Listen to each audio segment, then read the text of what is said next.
എൻ്റെ പേര് അൽജോ. ഞാൻ വരുന്നത് മലയാറ്റൂരിൽ നിന്നാണ്. ഞാൻ 2020 +2 പാസ് ഔട്ടായിട്ടാണ്. അത് കഴിഞ്ഞിട്ട് ഞാൻ എൻട്രൻസ് കോച്ചിങ്ങിനായിട്ട് പാല ബ്രില്യൻറ്റ് ചേർന്നായിരുന്നു. അപ്പോൾ എനിക്കത് കുറച്ച് നാളായപ്പോൾ എൻട്രൻസ് പാടായിട്ട് തോന്നി. അപ്പോഴായിരുന്നു ഗൂഗിൾ മീറ്റ് ഉണ്ടായിരുന്നത്. അപ്പോൾ ഞാൻ ഗൂഗിൾ മീറ്റ് കയറിയായിരുന്നു. അപ്പോൾ അച്ഛനായിട്ട് സംസാരിക്കാൻ പറ്റി. അപ്പോൾ അച്ഛൻ എൻ്റെ അടുത്ത് പറഞ്ഞു, ഞാൻ പറഞ്ഞു IELTS അതായിരുന്നു എനിക്ക് ആഗ്രഹം. പിന്നെ ഈ കോവിഡ് ആയതുകൊണ്ട് എല്ലാ രാജ്യങ്ങളും അടച്ചു കഴിഞ്ഞപ്പോൾ വേറെ വഴിയില്ലാത്തതുകൊണ്ട് അപ്പോൾ ഞാൻ എൻട്രൻസിന് പോയി. അപ്പോൾ അച്ഛൻ പറഞ്ഞു, നീ IELTS ട്രൈ ചെയ്ത് നോക്കാൻ പറഞ്ഞു. അങ്ങനെ ഞാൻ IELTSൻ്റെ കോച്ചിങ് കഴിഞ്ഞ ഒക്ടോബറിൽ തുടങ്ങിയിട്ട് ഫെബ്രുവരി ഇപ്പോൾ എക്സാം എഴുതി. അപ്പോൾ എനിക്ക് 6.5 ആയിരുന്നു കിട്ടിയായിരുന്നത്. പക്ഷേ എനിക്ക് ഓസ്ട്രേലിയയിൽ പോകണമെങ്കിൽ നേഴ്സിംഗ് എടുക്കണമെങ്കിൽ ഇൻഡിവിജ്വൽ 7 വേണം. അപ്പോൾ ഈ IELTS എനിക്ക് ടഫായിട്ട് തോന്നിയപ്പോൾ PT എന്ന് പറഞ്ഞൊരു കോഴ്സ് ഉണ്ടായിരുന്നു. അപ്പോൾ അതൊരു ഫ്രണ്ട് വഴി കിട്ടിയതാണ്. അപ്പോൾ അതിലേക്ക് ഞാൻ ട്രൈ ചെയ്ത് കഴിഞ്ഞപ്പോൾ എനിക്ക് സ്പീക്കിംഗ് കിട്ടണില്ല. ആദ്യത്തെ പ്രാവശ്യം ജൂണിൽ പരീക്ഷ എഴുതിയപ്പോഴും സ്പീക്കിംഗ് കിട്ടണില്ല. അത് കഴിഞ്ഞ് ആഗസ്റ്റിൽ പരീക്ഷ എഴുതുമ്പോൾ സ്പീക്കിംഗ് കിട്ടണില്ല. അപ്പോൾ ഞാൻ ഇവിടെ വന്നായിരുന്നു. അപ്പോൾ അച്ഛനെ കാണാൻ പറ്റി. അപ്പോൾ അച്ഛൻ എൻ്റെ അടുത്ത് പറഞ്ഞു, നിൻ്റെ അമ്മയാണ് ഉടമ്പടി എടുത്തതാണ്, അമ്മയുടെ ഒപ്പം നീ രാവിലത്തെ പ്രത്യക്ഷീകരണ പ്രാർത്ഥന വിശ്വാസത്തോടെ പ്രാർത്ഥിച്ച സാക്ഷ്യം പറയാമെന്ന് പറഞ്ഞ് നീ പോയിക്കോളാൻ പറഞ്ഞു. അങ്ങനെ ഞാൻ പ്രാർത്ഥിച്ചു. പക്ഷേ പോണ സമയത്ത് മമ്മി എൻ്റെ അടുത്ത് പറഞ്ഞു, അച്ഛനെ കണ്ടായിരുന്നു എന്ന് ചോദിച്ചു. ഞാൻ പറഞ്ഞു, അച്ഛനെ കണ്ടായിരുന്നു, ആൾക്കാരെ വെച്ചിട്ടല്ല, അവിടെ താഴെ വെച്ച അച്ഛനെ കണ്ടേന്ന് പറഞ്ഞു. അപ്പോൾ മമ്മി പറഞ്ഞു, നീ അച്ഛനെ ഇവിടെ വെച്ചാൽ നമ്മൾ കണ്ടാലും നമുക്ക് വിശ്വാസം മതി. എന്നിട്ട് ഞാൻ തിരിച്ചു പോയി. ഈ ആഗസ്റ്റ് 3-ാം തീയതിയാണ് അമ്മ പുതുക്കിയത്. അത് കഴിഞ്ഞിട്ട് ഞാൻ വീട്ടിലെനിക്ക് ആഗസ്റ്റ് 29-ാം തീയതി ഞാൻ അച്ഛനെ സ്വപ്നം കണ്ടു. അച്ഛൻ എൻ്റെ അടുത്ത് പറഞ്ഞു, എല്ലാം തെളിഞ്ഞില്ലേന്ന് ചോദിച്ചു. അപ്പോൾ ഞാൻ വിചാരിച്ചു, ഞാൻ അമ്മയുടെ അടുത്ത് ചോദിച്ചായിരുന്നു, അച്ഛൻ്റെ അടുത്ത് ഡേറ്റ് ചോദിക്കാൻ പറ്റിയില്ല ആ തിരക്കിൽ. അപ്പോൾ എനിക്ക് എന്തായാലും ഒരു ഡേറ്റ് വേണം, അല്ലാതെ ഞാൻ എടുത്തു കഴിഞ്ഞാൽ എനിക്കറിയില്ല എന്താ എക്സാം പോകണമെന്ന്. അപ്പോൾ ഞാൻ സെപ്റ്റംബർ 29-ന് എടുക്കാമെന്ന് ചോദിച്ചു. ആ സ്വപ്നം കണ്ടതിൻ്റെ ഒരു മാസം കഴിഞ്ഞിട്ട് സെപ്റ്റംബർ 29-ാം തീയതി ഡേറ്റ് എടുക്കാമെന്ന് ചോദിച്ചു.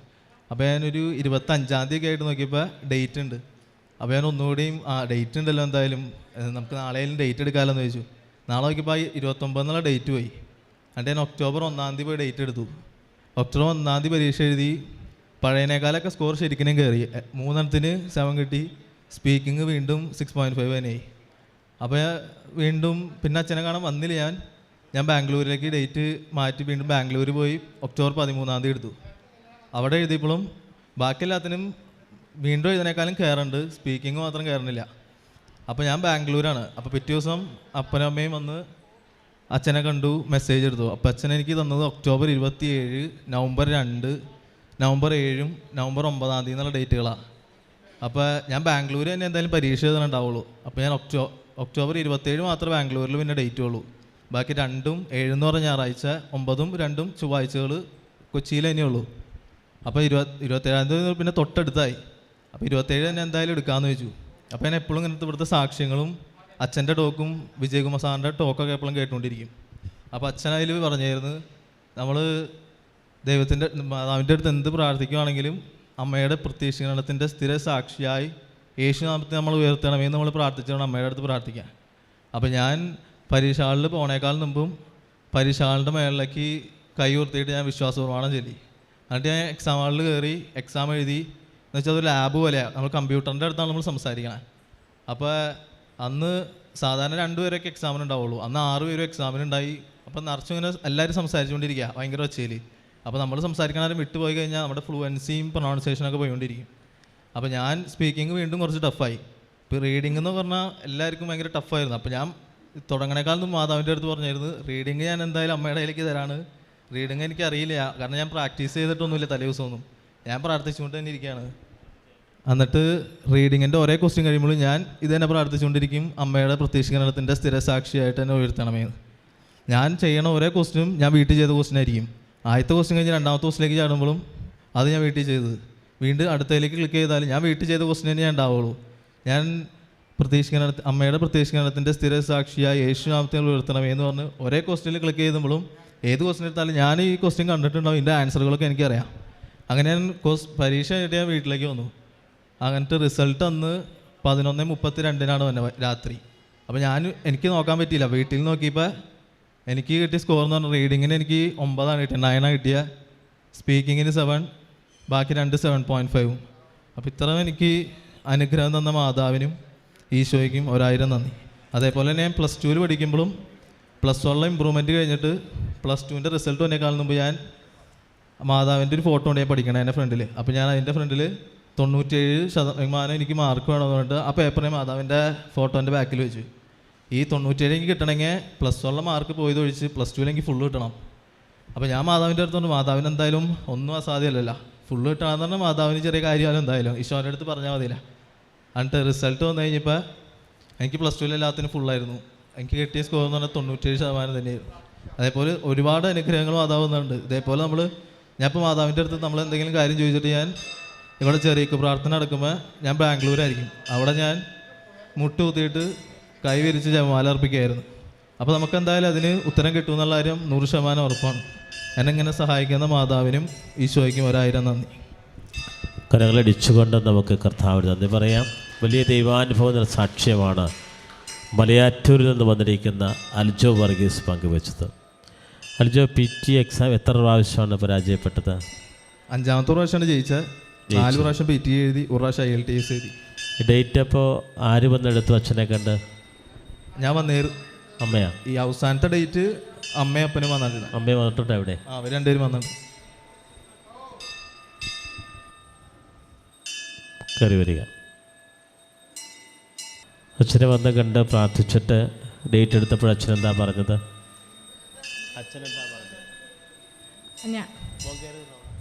ഞാനിവിടെ വന്ന് ഇവന് എക്സാമിന് തോറ്റു എന്ന് പറഞ്ഞ് 13-ാം തീയതി ഇത് കഴിഞ്ഞപ്പോൾ ഒത്തിരി വേദനയോടെ ഞങ്ങളുടെ കുടുംബം ഒന്ന് എഴുതുമ്പോൾ എല്ലാത്തിനും നല്ല സ്കോർ കാണിക്കും, സ്പീക്കിങ്ങിന് അവന് സ്കോർ പോവും. അവസാനം ഞാൻ ഇവന് 13-ാം തീയതി തോറ്റു കഴിഞ്ഞപ്പോൾ ഞാൻ പറഞ്ഞു, ചേട്ടാ നാളെ നമുക്കൊന്ന് കൃപാസനം വരെ പോകണം, അച്ഛനെ കാണാൻ പറ്റി കാണണം, അല്ലെങ്കിൽ അമ്മയുടെ അടുത്ത് നമ്മുടെ വേദന ഒന്ന് പങ്കുവയ്ക്കണം, അതുകൊണ്ട് ചേട്ടൻ എൻ്റെ കൂടെ വരണമെന്ന് പറഞ്ഞു. അങ്ങനെ ഞങ്ങളിവിടെ വന്ന് ഇപ്പോൾ അലോഷി ബ്രദറിൻ്റെ അടുത്ത് പോയി ഇപ്പോൾ ചോദിച്ചപ്പോൾ ബ്രദർ പറഞ്ഞു അച്ഛനെ കാണാൻ ചീട്ട് എടുക്കണമെന്ന് പറഞ്ഞു. ചീട്ട് എടുത്തു. എനിക്ക് കിട്ടിയത് 1ാമത്തെ നമ്പറാണ്. ഞാനും ചേട്ടനും ഇവിടെ ഫ്രണ്ടിൽ 1ാമത് വന്നു നിന്നു. ഞാൻ അച്ഛൻ്റെ അടുത്ത് പ്രാർത്ഥിച്ച് പറഞ്ഞു, എൻ്റെ മോൻ്റെ വിദ്യാഭ്യാസ മേഖലയിലുള്ള തടസ്സങ്ങൾ അച്ഛാ എനിക്ക് എന്താണെന്ന് അറിയണില്ല, സ്പീക്കിങ്ങിനാണ് അവനിങ്ങനെ പോണേന്ന് പറഞ്ഞു. അങ്ങനെ ചേട്ടനും ഞാൻ നിന്നു. അച്ഛൻ്റെ അടുത്ത് ഞാൻ പറഞ്ഞു, അച്ഛൻ പ്രാർത്ഥിച്ചു, മെസ്സേജ് എടുത്തു.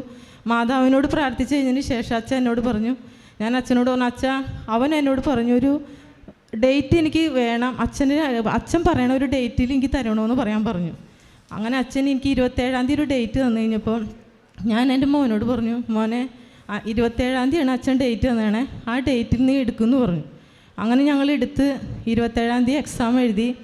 അവൻ നല്ലൊരു സ്കോറോടുകൂടി ഞാൻ ആദ്യം തന്നെ അച്ഛനോട് പറഞ്ഞു, അച്ഛാ എനിക്ക് ഈ കൃപാസന അൽത്താരയിൽ വലിയൊരു സാക്ഷിയായി ഞങ്ങളുടെ കുടുംബത്തിനെ ഇവിടെ ഉയർത്തണമെങ്കിൽ അമ്മ ഒരിക്കലും വലിയൊരു അനുഗ്രഹം തരണം, അതിന് ഞങ്ങൾ വൈകാതെ തന്നെ അമ്മയുടെ നടയിൽ വന്ന് ഞങ്ങൾ സാക്ഷ്യം പറഞ്ഞേക്കാമെന്ന് ഞാൻ നേർന്നായിരുന്നു.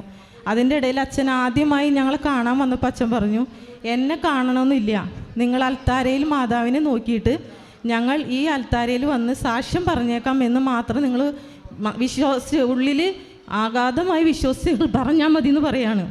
ആ പ്രത്യാശ കൈവിടാതെ ഞങ്ങൾ ഇവൻ്റെ എക്സാമിൻ്റെ ദിവസം 12:30 നേരത്ത് 4 മെഴുതിരി കത്തിച്ച് ഞങ്ങൾ 33 പ്രാവശ്യം പ്രത്യക്ഷകരണ പ്രാർത്ഥനയും 33 പ്രാവശ്യം വിശ്വാസ പ്രമാണം ഞങ്ങൾ മുത്തുമ്പോൾ നിന്ന് ഞാനും എൻ്റെ ഭർത്താവും എൻ്റെ ഇളയ മകനും ഉണ്ടായിരുന്നു. ഞങ്ങളത് കത്തിച്ച് പ്രാർത്ഥന നിരതമായി അവൻ്റെ എക്സാം കഴിയണവരെ അത് ചെല്ലിക്കൊതിരുന്നു. അതിനുശേഷം ഞങ്ങൾ ജെറീക്കോ പ്രാർത്ഥനയിൽ ഞാൻ നേർന്നിട്ടുണ്ടായിരുന്നു. 27-ാം തീയതി എൻ്റെ വീടിൻ്റെ ചുറ്റും 7 പ്രാവശ്യം ചെല്ലുന്ന ആ കൊന്ത ഞാൻ അന്ന് നേർന്ന ദിവസമായിരുന്നു. ഭയങ്കര ഇടിവെട്ടും മഴയായിരുന്നു. പക്ഷെ ഞാനും എൻ്റെ ഇളയ മകനും കൂടി മാതാവിൻ്റെ രൂപം സിരിസ്വരൂപം ഇത് നേർന്നുകൊണ്ട് തിരിയും കത്തിച്ച് ഞങ്ങളത് ആ പ്രത്യക്ഷ പ്രാർത്ഥന ആ ജെറീക്കോ പ്രാർത്ഥന ഞങ്ങൾ പൂർത്തീകരിക്കാനും മാതാവ് ഞങ്ങൾ അനുഗ്രഹിച്ചു. കരങ്ങളിടിച്ചുകൊണ്ട് നമുക്ക് കർത്താവിനെ സ്തുതിക്കാം. ഈ സാക്ഷ്യം കേൾക്കുന്നവർ പ്രത്യേകം മനസ്സിലാക്കണം, എങ്ങനെയാണ് ദൈവകൃപ അൽജോയുടെ ജീവിതത്തിലേക്ക് കടന്നു വന്നതെന്ന്. PT എക്സാം പരാജയപ്പെട്ടപ്പോൾ 4 തവണ പരാജയപ്പെട്ടപ്പോൾ അമ്മ വന്ന് അച്ഛനൊക്കെ ഡേറ്റ് എടുക്കുകയും ചെയ്തിരുന്നു. ഡേറ്റ് എടുക്കുകയും ചെയ്യുക മാത്രമല്ല, ഇതിനിടയിൽ അൽജോ ബഹുമാനപ്പെട്ട ജോസഫ് അച്ഛനെ സ്വപ്നത്തിൽ കണ്ടുവെന്നുള്ളതാണ്. അപ്പോൾ സ്വപ്നത്തിൽ കണ്ടു കഴിഞ്ഞപ്പോൾ അൽജോയ്ക്ക് വലിയ സന്തോഷമായി. സ്വപ്നത്തിൽ അച്ഛൻ എന്ത് പറയുന്നതായിട്ട് അൽജോക്ക് ഫീൽ ചെയ്തേ? സ്വപ്നത്തിൽ അച്ഛൻ എൻ്റെ വീട്ടിലുണ്ട്. എന്നിട്ട് അച്ഛൻ എൻ്റെ അടുത്ത് ഇങ്ങനെ തോളത്ത് തട്ടിയിട്ട് എല്ലാം തെളിഞ്ഞില്ലേ എന്ന് ചോദിച്ചാൽ, അപ്പോൾ ഞാൻ ആ തെളിഞ്ഞു എന്ന് പറഞ്ഞു. എല്ലാം തെളിഞ്ഞില്ലേ എന്ന്, അതായത് എല്ലാം ക്ലിയർ ആയില്ലേ എന്നുള്ളത്. അച്ഛനെ സ്വപ്നത്തിൽ കാണുന്നതിന് കാരണമുണ്ട്. കാരണം ബഹുമാനപ്പെട്ട ജോസഫ് അച്ഛനാണ് പരിശുദ്ധമായ 2004 ഡിസംബർ 7 കൃപാസന മൾത്താരയിൽ പ്രത്യക്ഷപ്പെട്ടത്. ഇപ്പോൾ ഈ പ്രത്യക്ഷപ്പെടുമ്പോൾ മഹാദുരന്തത്തെ മുൻകൂട്ടി അറിയിച്ചുകൊണ്ട് സമയഘടികാരം നെഞ്ചിൽ ചാർത്തിയാണ് അമ്മ പ്രത്യക്ഷപ്പെട്ടത്. ഇപ്പോൾ ഈ പ്രത്യക്ഷപ്പെടൽ തന്നെ ലോകജനതയുടെ വിശ്വാസ സമൂഹത്തിന് വലിയ അനുഭവം അമ്മ നൽകുകയാണ്. ഇതുപോലെ ദുരന്തങ്ങളും ദുരിതങ്ങളും ജീവിത വിഷമതകളും ജീവിതം അസ്തമിച്ചു നിൽക്കുമ്പോൾ അവർക്ക് പരിശുദ്ധമ്മ സമയബന്ധിതമായിട്ടാണ് ഇടപെടുന്നത്. ഇനി 33 പ്രാവശ്യം വിശ്വാസ പ്രമാണം ചൊല്ലി, 33 പ്രാവശ്യം പ്രത്യക്ഷീകരണ പ്രാർത്ഥന ചൊല്ലി. അപ്പം അതിലൂടെ ദൈവത്തിൻ്റെ കൃപ പരിശുദ്ധാത്മാവ് കൊടുത്തു. ഇനി അതുകൂടാതെ ആഗോള ജെറീക്കോ പ്രാർത്ഥന ചെയ്തു എന്നാണ് പറഞ്ഞത്. അതായത് ഒക്ടോബർ മാസത്തിൽ അവസാനത്തെ ആഴ്ചയിൽ കൃപാസനം ആഗോള ജെറീക്കോ പ്രാർത്ഥന നടത്തിയിരുന്നു. ഓരോ ദിവസവും 5 രാജ്യങ്ങളെയും രാജ്യത്തിൻ്റെ വിവിധമായ ആവശ്യങ്ങളെയും അവിടെ ജനത അനുഭവിക്കുന്ന വിഷമതകളെയും എല്ലാം സമർപ്പിച്ച് പ്രാർത്ഥിക്കുക. നിങ്ങൾക്കത് യൂട്യൂബിൽ കിടപ്പുണ്ട്, നിങ്ങൾക്കത് കണ്ട് പ്രാർത്ഥിക്കാൻ പറ്റും. നിങ്ങളുടെ സഹോദരങ്ങളെ ബന്ധുമിത്രാദികൾ വിദേശത്തുണ്ടെങ്കിൽ അവരോട് പറയാൻ നിങ്ങൾക്ക് കഴിയും. വലിയ അനുഭവമാണ്. ഇപ്പോൾ ഇടിവെട്ടും മഴയുണ്ടായിട്ട് പോലും തിരികത്തിച്ച് പിടിച്ച് അമ്മയുടെ രൂപം വഹിച്ചുകൊണ്ട് ആ പ്രാർത്ഥന ചെയ്തു എന്ന് പറയുമ്പോൾ അത് സമ്പൂർണ്ണ വിശ്വാസത്തിൻ്റെ മുദ്രയാണ്. അത് ദൈവത്തോടുള്ള വിശ്വസ്തയുടെ ഭാഗമാണ്. അതുകൊണ്ട് തന്നെയാണ് സമയബന്ധിതമായിട്ട് തന്നെ പരിശുദ്ധമ്മ അൽജോയുടെ ജീവിതത്തിൽ ഇടപെടുകയും വിജയം കൊടുക്കുകയും ജോലി കൊടുക്കുകയും കുടുംബത്തെ അനുഗ്രഹിക്കുകയും ചെയ്തത്. ഇതാണ് ഉടമ്പടിയുടെ പ്രത്യേകം. ഉടമ്പടി ചെയ്ത് കഴിഞ്ഞാൽ ദൈവം നിങ്ങളുടെ കൂടെ വരും, ദൈവത്തിൻ്റെ സാന്നിധ്യം വേണം. പുറപ്പാടിൻ്റെ പുസ്തകം 19 പറയും, അങ്ങനെ ഞാൻ നിങ്ങളുടെ ദൈവവും നിങ്ങളെൻ്റെ ജനവുമായി തീരും. അപ്പം അങ്ങനെ വലിയൊരു ദൈവാനുഭവമാണ് ഉടമ്പടി ചെയ്യുന്നതിലൂടെ ദൈവം കൊടുക്കുന്നത്. ഈ സാക്ഷ്യത്തോട് ചേർത്ത് ഇതുപോലെ ദുരിതം അനുഭവിക്കുന്ന എല്ലാവരെയും സമർപ്പിച്ച് പ്രാർത്ഥിക്കാം. യേശുവേ സ്തോത്രം, യേശുവേ നന്ദി, യേശുവേ ആരാധന. ഞങ്ങളിവിടെ ഈ 5 പ്രാവശ്യം ഇവന് പരീക്ഷ എഴുതി തോറ്റു കഴിഞ്ഞപ്പോൾ 6ാമത്തെ പ്രാവശ്യം ഇവിടെ വന്നു കഴിഞ്ഞ് ഞങ്ങൾ തിരിച്ചു പോയി കഴിഞ്ഞപ്പോൾ എനിക്ക് തോന്നിയിരുന്നു ഇതിൽ വലിയ അർത്ഥവും കാര്യങ്ങളൊന്നും ഇല്ല. മാതാവിൻ്റെ അടുത്ത് സത്യം പറഞ്ഞാൽ ഞാൻ ഇവിടുന്ന് പോയത് ഇനി ഞാൻ തിരിച്ച് ഈ കൃപാസനത്തിൽ വരില്ല എന്നും പറഞ്ഞുകൊണ്ടാണ്. അന്ന് രാത്രി 27-ാം തീയതി രാത്രി എനിക്ക് ആഴ്ചയിൽ 2 ദിവസം രാത്രി കപ്പ വലിച്ച് ബാംഗ്ലൂർക്ക് കയറ്റി വിടുന്ന ഒരു പണിക്ക് പോകുന്ന ആളാണ് ഞാൻ രാത്രി കപ്പ വലിച്ചുകൊണ്ട് നിൽക്കുമ്പോൾ രാത്രി ഒരു 12 മണിയായപ്പോഴാണ് എൻ്റെ മകൻ എന്നെ വിളിച്ചിട്ട് പറഞ്ഞ, പപ്പ എനിക്ക് നല്ല സ്കോർ മാർക്ക് കിട്ടിയത്. നമ്മൾ ആര് മുട്ടിപ്പായിട്ട് വന്ന് ഈ മാതാവിൻ്റെ അടുത്ത് വന്ന് കരഞ്ഞ് ചോദിച്ചിട്ടുണ്ടോ, അത് നമുക്ക് വാരിക്കോരിത്തരും എന്ന് ഞാൻ വിശ്വസിക്കുന്നൊരു വ്യക്തിയാണ്. അതുപോലെ തന്നെ നിങ്ങൾ ആരായാലും 1 പ്രാവശ്യം ഇവിടെ വന്നു നമുക്ക് കിട്ടിയില്ലെങ്കിൽ 2ാമത്തെ പ്രാവശ്യം മുട്ടിപ്പായിട്ട് ഈ മാതാവിനോട് പ്രാർത്ഥിച്ചോ, നിങ്ങൾക്ക് വാരിക്കോരിത്തരും എന്ന് മാത്രമാണ് എനിക്ക് പറയാനുള്ളത്. കരങ്ങളടിച്ച് കർത്താവിന് നന്ദി പറയട്ടെ. വലിയ ദൈവാനുഭവമാണ്. ഇവിടെ വന്നപ്പോൾ വർഗീസ് പറഞ്ഞത്, ചായ പറഞ്ഞിട്ട് പോയത് ഇനി കൃപാസനത്തിൽ കാലുകുത്തുന്നുള്ളതാണ്. ഇപ്പോൾ നിൽക്കുന്നത് എവിടെയാണ്? പരിശുദ്ധ മുഖത്തിട്ട് അൾത്താരയിലാണ്. എന്നിട്ട് പറഞ്ഞൊരു കാര്യമുണ്ട്, ഇവിടെ വന്ന് പ്രാർത്ഥിച്ച് നിങ്ങൾ മുട്ടിപ്പായി പ്രാർത്ഥിച്ചോ, അമ്മ ചോദിക്കുന്നതെല്ലാം തരുമെന്ന്. ലൂക്കാ 7 നിങ്ങൾ ചോദിക്കുമെന്ന് ദൈവം നിങ്ങൾക്ക് നൽകും. അതിന് സാക്ഷിയാണ് വർഗീസ് ചായ. കരങ്ങളടിച്ച് കർത്താവിനെന്ന് പറയാം. ഒരു കാര്യമോടെ എനിക്ക് പറയാനുള്ളത്, എൻ്റെ മകൻ ഒരു പ്രാവശ്യം പരീക്ഷ എഴുതാൻ പോകുമ്പോൾ 10-24,000 രൂപ എനിക്ക് ചിലവ് വരും. ഒരു കൂലിപ്പണിക്കാരന് 500 രൂപ കിട്ടിക്കഴിഞ്ഞാൽ നമുക്ക് ഒരു ടൈമിൽ ഒരു പൈസ അടയ്ക്കാനായിട്ട് ഞാൻ അത്രയും കഷ്ടപ്പെട്ടാണ് അവനെ വളർത്തിയതും അവനെ പഠിപ്പിച്ചതും. പക്ഷെ ഞാൻ പറഞ്ഞില്ലേ, ഞാൻ രാത്രി പണിക്ക് പോയിട്ടാണ് അവനെ പരീക്ഷ ഫീസ് അടയ്ക്കുന്നത്. അത് 1, 2, 3, 4, 5 പ്രാവശ്യം തോറ്റ് കഴിയുമ്പോൾ നമ്മൾ ആരായാലും എങ്ങനെ ചിന്തിക്കും? അത്ര തന്നെ ഞാനും ചിന്തിച്ചത്. അതുകൊണ്ടാണ് മാതാവിൻ്റെ മുന്നിൽ എനിക്ക് അങ്ങനെ ഒന്ന് തോന്നിപ്പോയത്. അതുപോലെ തന്നെ മാവിൻ്റെ അടുത്ത് നിന്ന് ഞാൻ പറഞ്ഞ ഒരു കാര്യം ഞാൻ പറയാൻ മറന്നുപോയി. ഉണ്ടല്ലോ, നിങ്ങൾ എൻ്റെ വിഷമം കണ്ടറിഞ്ഞില്ല. ഞാൻ മാതാവിനോട് പറഞ്ഞു, ഇനി എനിക്ക് എൻ്റെ മോനിൽ കൂടി എനിക്കൊരു അടയാളം തന്നെ മാതാവേ എന്ന് ഞാൻ പറഞ്ഞിരുന്നു. അത് വേറെ ഒന്നുമല്ല, എൻ്റെ മോന് സന്തോഷമുള്ളൊരു വാർത്തയാണ് എനിക്ക് കിട്ടേണ്ടത്. 5ാമത്തെ പ്രാവശ്യം 5 പ്രാവശ്യം PT എഴുതി, 1 പ്രാവശ്യം ILTC എഴുതി. എന്നിട്ടും അവൻ പരാജയപ്പെട്ടപ്പോൾ ഞാൻ പറഞ്ഞു, ഇനി എൻ്റെ മോനിൽ കൂടി എനിക്കൊരു അടയാളം തന്നാലേ ഞാൻ വിശ്വസിക്കുള്ളൂ എന്ന് പറഞ്ഞു. ആ അടയാളമാണ് ഈ നല്ല സ്കോറോടുകൂടി അവൻ പാസ്സായത്. കരങ്ങളടിച്ച് ദൈവത്തിന് പറയാം. അത്യപൂർവ ദൈവാനുഭവങ്ങൾ ഇനി നിങ്ങൾക്കും സ്വന്തം. ഈ യൂട്യൂബ് ചാനൽ ഇതുവരെ സബ്സ്ക്രൈബ് ചെയ്തിട്ടില്ലെങ്കിൽ ഇപ്പോൾ തന്നെ സബ്സ്ക്രൈബ് ചെയ്യുക. ഈ വീഡിയോ ഇപ്പോൾ തന്നെ നിങ്ങളുടെ സുഹൃത്തുക്കൾക്ക് ഷെയർ ചെയ്തുകൊണ്ട് കർത്താവിൻ്റെ പ്രേക്ഷിതരാകുക.